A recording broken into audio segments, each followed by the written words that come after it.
Hubby just went to pick up groceries. He used that click and collect, which he really likes, and I think that's a really groovy idea. You log on to the Superstore website, you find a link for click and collect, and he might not be going yet.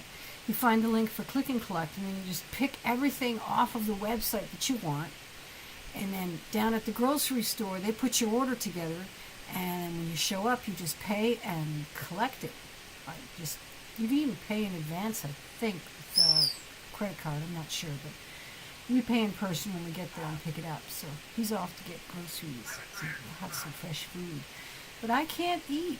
I've been gaining weight. I don't like it. And so I'm coming on here and I'm trying to figure out on this thing. And look at this. I've been overeating for days. And today I tried really hard, and yesterday I tried really hard not to. But got there anyway. I'm craving food. But I'm overeating. And it's frustrating. And it's too wintry to get any exercise. And I'm too lazy anyway. So... But you know what, it's not about what diet you follow. It's about how much attention you pay to what you're eating. Why the heck I'm gaining weight then? It's very frustrating to be gaining. I mean, I've only gained 10 pounds, but it's enough to scare me. Because I really don't want to go back to being heavy. It was very uncomfortable, very unpleasant. And it increases my... my risk of complications from surgery, complications from therapies. It just makes everything more difficult. So yeah, I was going to talk about dieting, but I can't when I'm currently in a weight gain situation. It's pretty hard to tell other people how to diet if you can't do it yourself. Yeah. And the cravings are driving me nuts. I don't know what it is. But I really wasn't in a mood today to do he's eating, see him right there? He's eating his seeds. I'm really not in the mood to do a full-on sit down and topic vlog. I just didn't want to miss Sunday vlog just because, you know, I'll be making a vlog every day. So if I come on and I just talk. I've been working on this. And pretty much that's what I've been doing all day. I've been this and videos and, you know, interrupted by chores like washing the dishes, and I took a bath and my hair's all nice and clean. I wash it when it starts to itch. If you wash it every day when you've got long hair, you won't have long hair for long unless you are blessed with heavy, strong strands of hair. And as you can see, mine is extremely fine and pale and light, and it dries out really easily, so you got to take care of it. Yeah, I've been working on this. This, when it's done, is intended to look like. Let me get it out of the bag here. I've done one, and they're in pairs, and this is the other one. And I put a green cuff on it. Look at this. There's just no light now. How about that? I put a green cuff on it. And yeah, that's the skill I have with knitting. You put these on your legs, and these are intended to go right up to my thighs. And put it on your legs, pull it right up. It's merino wool, and then you just put it right over your leggings, your jeans, whatever. And it's an extra layer of warmth that you can take off without getting undressed. It's much easier to take these off than it is to take a couple layers of pants off. Whoa! Don't spill the water. Yeah, I'm taking pants off. And you go in the mall, and you sit down in the food court. You don't want to be taking off layers of pants, and you don't really want to have to wear the top level of pants that are like, you know, baggy sweatpants and stuff. So leg warmers are a nice answer for that. It's like wearing a scarf on your legs. And off they come when you've had enough. But I really haven't seen leg warmers for sale since the 70s, and I've never seen any that weren't just acrylic. I have a pair left over from the 70s that are red and blue stripes, and I really love them, but, you know, they're acrylic. They're just nowhere near as warm as merino wool. So I bought this merino wool at a thrift store for $20, got me 5 balls, which is a good deal. And then the green ones were like, I think $6 a ball, which is a more normal price, $6 or $7. So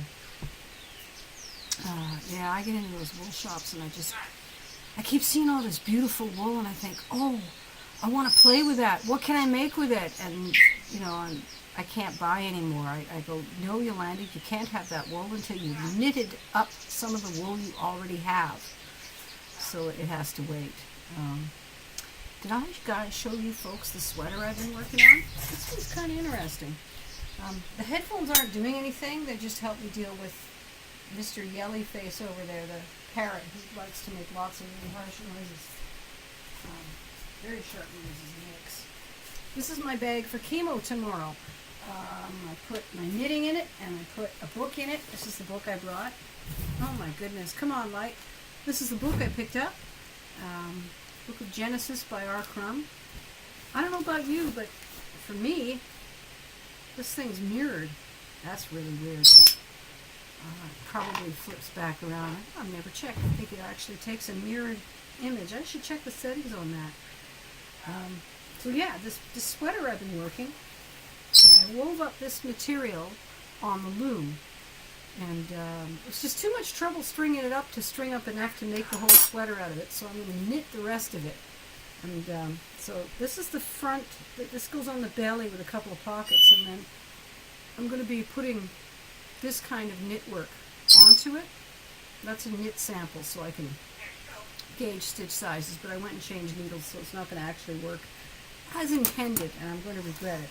I always do something stupid like that. I switched up needles with this project, and I don't think it's going to fit the same. And this is what the sleeves look like. They're really soft and fuzzy. Look at that. I love that, the fuzziness of this fabric. It's wool, of course. I don't use acrylic. I don't use polyester. I don't use nylon. So like that will attach to the knitted bit here and in here. And don't ask me how, because it's the kind of thing where I just kind of figure it out as I go along. So the sleeves don't come with me to chemo because I'm not working on them. Just this part comes with me, and then that's something I could do while I chat with people at chemo, because I'm really hoping to chat with people, because that's fun. And now I have to figure out how to stuff it back in the bag. And just remembered, I also have to, look at that, I'm losing my knitting needles. I have to remember to bring my reading glasses in case I need to look close. It's these guys here. Oh, these are my reading glasses. I want to get them redone. I want to get graduated lenses with readers here and long distance there, and then I can wear them all the time if I want to, because I kind of decided these are really awesome, and I really like these frames, and I like the way they look on them. Let's see if we can show you better what they look like. Purple and pink and blue. I really like them. So, yeah, I think I'll just take care of this later. What a mess. So I put together a bag for chemo, and it's also got a couple of bottles of water from the water filter, because all they give you there is tap water, and it's got almond milk that I could put into a coffee or just drink as is, and it's got a Larabar, so I've got some kind of snack. I was bringing more snacks, but since I have to try and under-eat for a while until I lose the extra 10 pounds, gone back in the dark again. Oh, that's much better. Much better. Yeah, so Larabar is paleo, paleo diet. Paleo diet, well, when you start the paleo diet, the first 30 days, you go strict paleo, and there's this whole jazz about, our stomachs evolved this way and that. I kind of bought into it, but then I since then I've been thinking, yeah, but we do eat grains. We've been eating grains a long, long time. And, mostly the reason I went with paleo, because it was a really fast way to get rid of empty calories. And you'd be amazed at how quickly I found other ways to replace it, like vodka. Vodka's made from potatoes. Doesn't that make it paleo? Yeah, but the idea for me with paleo diet, where you cut out the grains, you cut out the legumes, and you cut out the dairy, was that by cutting out the grains, I was getting rid of empty calories, a lot of them. And it's definitely helped with calorie counting, not to be trying to add in bread and dough and crust and Oh, that stuff is very high cal and really cuts down on how much you can eat, especially when you're sitting on your butt knitting all day. And then the legumes were easy because I've never met a legume I liked. From peanuts to navy beans to lentils, they were just always, they've got this weird grainy texture that I just don't like. So getting rid of them was, lentils were the only thing I ever ate, and I didn't like them very much anyway.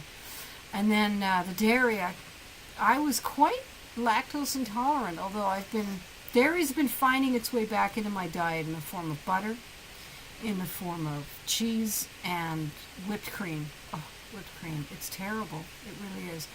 Plus, I've been kind of using it as a cheat food here and there. So I think I could probably get away with drinking milk and not get the runs and the farts anymore. It would be an interesting thing to experiment, but it would have to be organic milk, and that's the thing. I think the reason the paleo diet worked as well as it did for me is that it actually put me into an organic diet, and I think that the main problem with our diets right now that's causing obesity, autoimmune disorders, cancer, thank you very much, things like arthritis and chronic fatigue syndrome. There's a whole lot of them that are still mystery illnesses. See, I've got this hair under my ear that's driving me crazy. All these mystery illnesses, and my theory, since I found out that glyphosate is sprayed on the harvest. Okay, get this. They're spraying weed killer on the grains just before harvest. Excuse me a minute. 10 minutes. I thought he was gone. Now he's mad because I didn't want to chit-chat with him so he could tell me all about every minutia of what he's doing. Tell me later, can't you? He's actually become a lot easier to live with the last while, though. He's making an effort. It's just a little short on what they call theory of mind. That's where you anticipate where other people's heads are at. In his world, where his head is at is the default existence of the universe. And he has to think intellectually to remember and realize that other people's head spaces are different, and that something is going on around in the world that has nothing to do with him. So where was that? The glyphosate. They spray weed killer on the crops at harvest time. I mean, I knew that weed killer was going on in the spring, and I wasn't entirely comfortable about the fact that it's getting into our water and it's getting into our air, but I was thinking, well, doesn't it expire after a certain number of days? Doesn't it turn into something? I don't know. I know that glyphosate mimics estrogen and has a lot of hormonal effects. The way that it works is it actually stimulates the plant into growing faster than it can feed itself, so that it grows itself to death. And if you've ever sprayed a weed with Roundup and checked it out the next day, you'll notice it actually started trying to grow and got all curly and weird and slightly bigger, and then turned brown and died because it couldn't metabolize food fast enough to keep up with its own growth speed because of the hormone that was sprayed on it. So they do this on the crops at harvest as well as a means of speeding up and evening up the harvest, because it causes all of the grain to go to seed right away, and with 2 to 3 days you can harvest that crop. It dries itself out and everything. And then, of course, when you harvest the grain, you also harvest the straw. The straw may be used as bedding for animals. It may even be used as animal feed by being put into what they call silage, where they sort of half compost it with other grains, like grains that aren't good enough to go to market. This is the kind of food that they feed to, and corn, of course, and grain that's been round up before harvest. They feed it to the dairy cows. So the dairy cows are now eating glyphosate. You're eating it in your bread. The cow's putting it in your milk. And they're also putting it on your canola oil and on most of your lentils and most of these harvest crops. All of them, all over North America, I know for sure, and definitely in my region. They're putting this stuff on the food before they feed it to you. So it's my theory that going paleo has more to do with getting rid of the glyphosate than it has to do with, any theories of human digestive evolution. So for me, the paleo diet has been a tool to use to try and restrict and clean my diet in order to try and stay a little healthier. And I suppose if we manage to solve the problem with Roundup and ban that shit, I just might go back to eating pasta and bread. But first, I have to be able to have a much more active lifestyle than I have right now. I should be riding my bike to go downtown and to go to errands and to do stuff instead of driving a car. That would really help, but I can't. The chemo makes me intolerant for cold, and it's until today it was minus 22 during the daytime. That was the daytime high. I quit even going across the park to play Pokemon. And tomorrow I start another round of chemo, and during the chemo I'm really cold intolerant. So then I just plain stay home. Though I've got a potluck party to go to Wednesday night, so I won't be staying home that day. I think I'll try and take a bunch of clips during chemo. That's if I pass chemo. If you've been watching, you know that last week they sent me home without it. And there's every reason to think I'm okay this week, but I don't know how that stuff works, and it's not like I've been able to do something special to build up my bone marrow. I think it's just a case of letting it recover. They seem confident that it would be recovered by now. And it's not like the numbers were alarmingly low. They were just low enough to stop the chemo. I just love the way my hands look, the tendons. I just think that's cool.